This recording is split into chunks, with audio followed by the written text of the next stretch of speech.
Would you continue to work here if you had to walk to work from where you live right now? Yeah. That's a long ways, Jeff. It's like a 15-mile walk. It takes me like 18 minutes to drive here. Yeah. 15 if I'm hauling. Do you ever you know what? Do me a favor. Look at the walk time on Google Maps. Or does your phone do Google Maps? Because I know you're all about Siri. Oh, yeah. I can look up the walk time. Just give me your address. I'll do it on here, hold my beer. Google says to Siri, here, hold my beer. Here, thank you. And we'll find out what the walk time smells pretty good. What are you drinking? What's the walk time that you would have to work?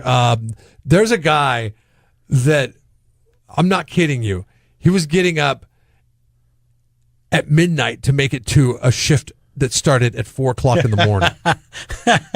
All right, so I went to Google and I found out that it said 20 minutes from right now to get to my house. Drive. All right. Driving, right. If I'm going to walk there, it's going to take 4 hours and 3 minutes. Oh, not so bad. 4 hours to get to walk to Arroyo Grande. That's funny. That's exactly what this guy's walk to work was. I hope the people across the street are listening. We work across the street from the UPS facility in San Luis Obispo. This happened in Little Rock at the UPS facility. Trenton took a job with UPS 7 months ago, and the reason why he had to pull it together was essentially he had a daughter and he needed to be a better provider, so he took a job with UPS, but he never had a car. He's never had a car. He's not a driver for UPS, obviously. He works inside the facility. He's never missed a shift in the seven months that he's been walking. 5.5 miles one way is what his walk is. Okay.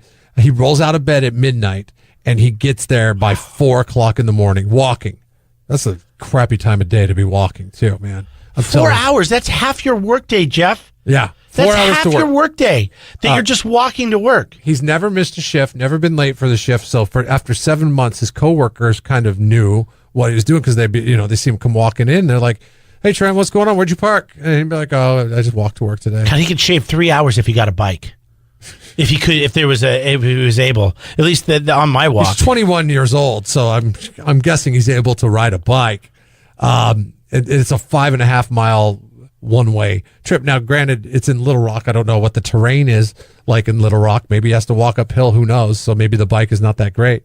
But anyways, his coworkers all pulled together, and they chipped in over, I don't know. And they bought him a bike? The course of a few months. No, they bought him a car. Really? Yeah. They bought him a $2,000 Saturn. It was used. But they were able to pull together $2,000 and buy him a Saturn and presented it to him. And when they presented it to him, they said, "Hey, Trenton, we got a union meeting today. You got to be here at it's like a Hallmark movie, such and man. such time." But my whole thing is, I'm telling you, it's got me a little emotional. I hope it's amazing that they did that. I hope they didn't do it on his day off and make him walk in to get his car. Jeez. Good morning. Jeff and Jeremy in the morning on 93.3 KZOZ.